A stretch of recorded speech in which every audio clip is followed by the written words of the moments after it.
In this video, we're going to be talking about the top stocks you guys need to be watching for the rest of this week. The stock market pulled back a decent amount today as stocks were relatively overbought from last week. In this video, we do have some pretty big news related to Apple and Qualcomm, Disney, and Pinterest, and a couple other interesting things. So stick with us today, guys. We have some big news to cover and some great picks for the rest of the week. Tom, we're not going to waste any time. Qualcomm's booming. What's going on? Yeah, Qualcomm did very well today, especially in the middle of the day. They ended up 3.48% on a day where the SPY was actually down 2%. So they really outperformed, and they had some great news regarding Apple today, Mike. Anytime any company has news related to Apple, that is great news for them. Obviously, Qualcomm had a great move off of that, especially initially. We could have closed up a lot higher, actually, but they're going to actually be supplying iPhones with 5G modems for the 2023 iPhone. So that's pretty big for Apple there. Apple is actually still going to be developing their own 5G modems as well. But for right now, as of the 2023 iPhones, they're going to be supplying Apple with 100% of that supply share versus the previous estimate of 20%. So really good news for Qualcomm, Mike. Like I said, anytime you're associated with Apple, obviously like the largest stock in the market, you're going to do pretty well. So yeah, Qualcomm had some great news. I will say though, the person who sent this out was actually a guy on Twitter here. You can see they said that he's known for covering parts of Apple's supply chain and making accurate predictions of suppliers before products are announced. So just keep that in mind. It's not necessarily confirmed by Apple or Qualcomm yet, but it's still good news. Exactly. So when you combine Apple technology and like 5G all in one press release, normally it has a pretty good influence on the stock. So Qualcomm's doing pretty good, Tom. That's great to see. The stock market overall today was okay. There wasn't anything crazy in either direction. It was just, a lot of chop, we can say. Yeah, definitely a lot of chop, and the SPY itself was actually moving down quite a bit. There was very little stocks on my watch list in the green. I will say though, the market, look at this early on, like right at market open, the SPY actually broke up above the high of yesterday's pre-market, and then pushed even higher, very slightly, kind of faked us out here, and then came tumbling over all throughout the day. There was no real specific news for this, Mike. I didn't see anything at least that was specific. We just saw a lot of big tech continue to pull back here, like Amazon, Tesla, Apple, Microsoft. They were all moving down today. And these are some of the biggest stocks in the market, of course. We can even talk about some of the growth stocks like Unity that was down. Chewy was down quite a bit too, down 7.6%. So a lot of pullbacks today. But the main thing is, this does not mean that the uptrend is necessarily over yet. You can see, look at Chewy's chart here. They're down over the past 2 days, of course, but as of last week, they're still actually at a net positive. So I'll take this, Mike. It's just some slight pullbacks. We need to kind of be expecting this, especially like we talked about after having like 5 straight, like 5% plus up days in a row. Exactly. So overall, over like the past couple of weeks, the market is uptrending. Over the past year, it's clearly downtrending, but in the short term, we are in an uptrend, but the market's just pulling back. And honestly, that's a normal and good thing to see. A lot of times when you see gigantic moves to the upside or the downside, the market just gets way too irrational and it's just harder to trade. So it's completely normal and expected to see pullbacks, not only in uptrends, but also in downtrends. And that's what we're seeing now. Short-term market is definitely in an uptrend. Tom, I know inflation has been a giant fear from investors over the past year. And it looks like California is attempting to do some things to alleviate some of that inflationary pressure on its, what would you say? I guess you could just say citizens.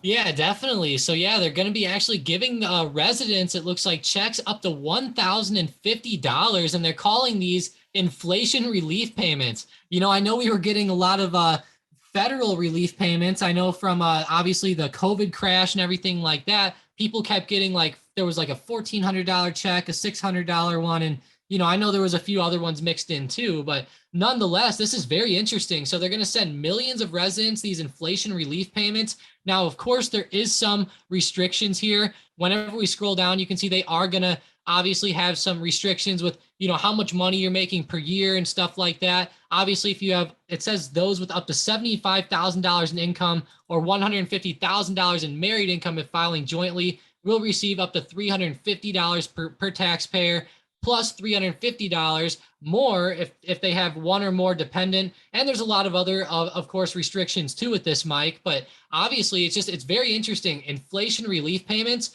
I actually talked about this a couple weeks ago as a bit of a joke, but hey, it looks like it actually is happening now. Yeah, I'm very curious on how efficient this, I guess you could say, policy will be.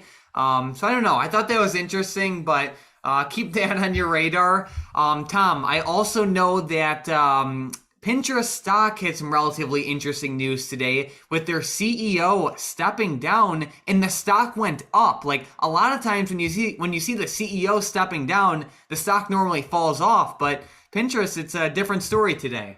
Yeah, it really is. Yeah, it says right here the stock jumped more than 5% after hours trading, and Pinterest has more than 400 million monthly active users, that says here. So, yeah, I guess him stepping down really did help that stock. Let's go see that price action right here. Yeah, it did. It flew up. It is kind of consolidating back down a little bit now, but yeah, it was definitely all over the place, Mike. Very interesting to see that news with Pinterest CEO.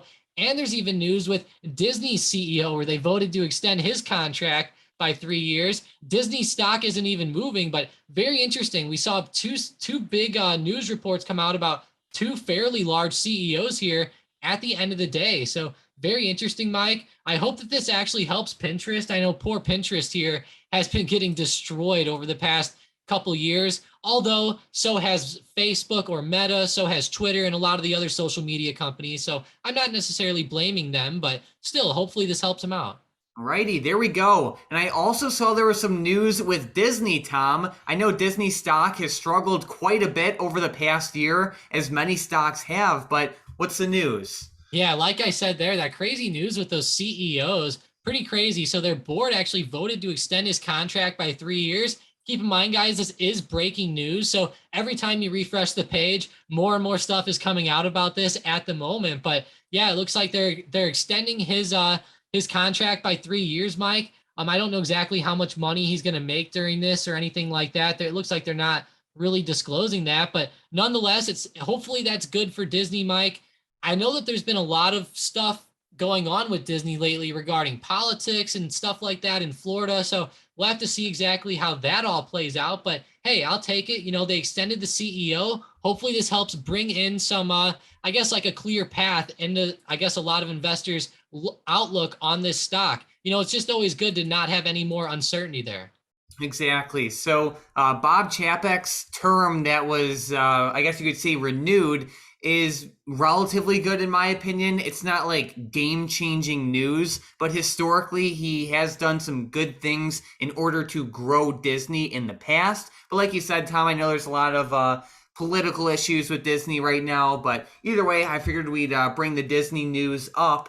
But Tom, let's get right into the momentum plays for tomorrow. With the first one, we have Enphase to the downside. Yeah, Enphase here. They actually had a pretty bad day. I love Enphase, but as we know, stocks are pulling back this week. Go ahead and make them break below 189.40. All right, with the next one, we have AMD also to the downside. Yeah, down 6.2%. Make them break below $80 even. All right, with the last one, we have GLD, but to the upside. Yeah, gold. Go ahead and make gold break above 170. That looks like a pretty good resistance there. Right, so we were watching GLD for potential day trade to the upside tomorrow, only if it breaks above the level Tom listed. And then we were watching AMD and Enphase for potential day trades to the downside tomorrow, only if they break below the levels Tom listed. But guys, if you are watching any specific setups out in the market, let us know in the comments down below. We're going to try and answer a lot of the setups you guys bring up in the comments down below. So we're actually going to be looking at some of your guys' favorite setups from yesterday in about a minute or two. So stay tuned. While we're on the topic of members, I want to give a giant shout out to John Yang in the Stocked Up Discord chat. You are today's member of the day. Thank you so much for your increased activity lately in the Discord. Tom and I really appreciate it. But Tom, let's get right into these comments from the previous video. With the first comment, we have Layden saying, thoughts on Vroom stock. I'd love to see you do a quick video on them if you could. They are number one for gamma squeeze on Fintel and a top short squeeze play as well. Cash value is 3 times their market cap. VRM, Tom, this stock has struggled quite a bit over the past year, and even today it's down 16%. Right now, the stock is currently trading around $1.38. Over the past year, it has highs of almost $45. Now, I know they mentioned, or I know the Layden mentioned that their cash value is 3 times their market cap. So let's take a look at that. We can see on the stock analysis dashboard that VRM currently has a market cap of around $200 million. The problem, though, is that, yes, they have cash of $600 million. So we'll go to like a quarterly tab, Tom. $600 million in cash. Yeah, that's awesome. But their debt is the big problem. If we scroll down, their total debt is $1.4 billion. So it's like, even though the company's, worth, let's say 200 million, and let's say they have 600 million in cash, when you have $1.4 billion in debt, that's a big problem. With that being said, I know that there is a lot of short squeeze potential with this stock.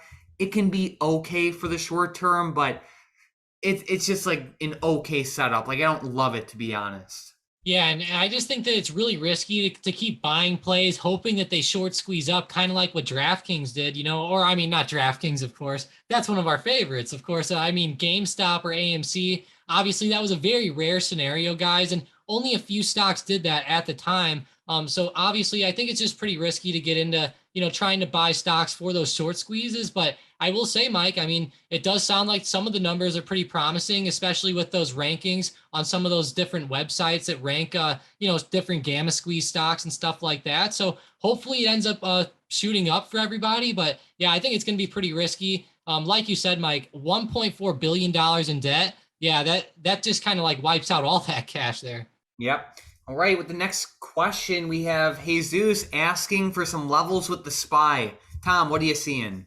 Yeah, the SPY had a very interesting day today, Mike. So we ran up, double topped really close to 393 and ended up ripping down through a lot of major support levels today. So throughout the day, the big support that we broke initially was 387.50. That was a very good. We had like almost a triple bottom there yesterday, even another bounce in after hours there yesterday. Today, we finally popped down below that. Then we ended up falling below 385. You can see we even confirmed off of it again, and then had another end of day run down to around 380. I'm really going to be watching 380, Mike. I think that's a pretty big support there. Below 380, I see another one right there, right around 378. So a lot of big levels here for tomorrow. I hope to see the market maybe even out and start to maybe bounce back to the upside. That would be great. I understand we might still pull back for another day or two, so I'm still going to keep that in the back of my mind as well. But hopefully we start to continue back on that uptrend here sometime shortly. Alrighty, there we go. Tom, do you have any favorite setups heading into tomorrow? Yeah, lots of stocks were up today. I will say, don't sleep on the oil sector right now, guys. Oxy started really flying back up again today. Now, keep in mind, this is extremely volatile. I don't really recommend holding these overnight or anything, but hey, you can maybe catch some pretty good day trades, especially around market open. The past 3 days, Oxy has really shot up at open. So keep that in mind. We had a pretty good move up towards the end of day as well. Wasn't just Oxy today. Of course, ZOM was up. Even crude oil itself was up 2.2%, up to $112 per barrel here. So just wanted to point that out. Obviously, the rest of the market pretty much was down today. Even big banks and stuff like that were selling off. So overall, just a pretty negative day. Like I said, I hope we continue on that uptrend, maybe to end the week here. All right, there we go. Before we close out, Tom, we have to highlight that day trade you called out in the Discord today. So guys, check out that first link in the description and the comments down below to get daily options, day trades, swing trades, and access to a bunch of awesome software you won't find anywhere else. Tom did an amazing job today with his meta put day trade. He signaled it perfectly. Basically, he was looking for a breakdown right below 168, and it really broke down. So it was an amazing setup by Tom. Again, check out that first link in the description and the comments down below to get these types of alerts every single day. The put options on meta with your call out today, Tom, just exploded. So definitely check it out, guys. Besides that, subscribe if you're new. Don't forget to comment your favorite stocks down below, and let's have an amazing rest of the week.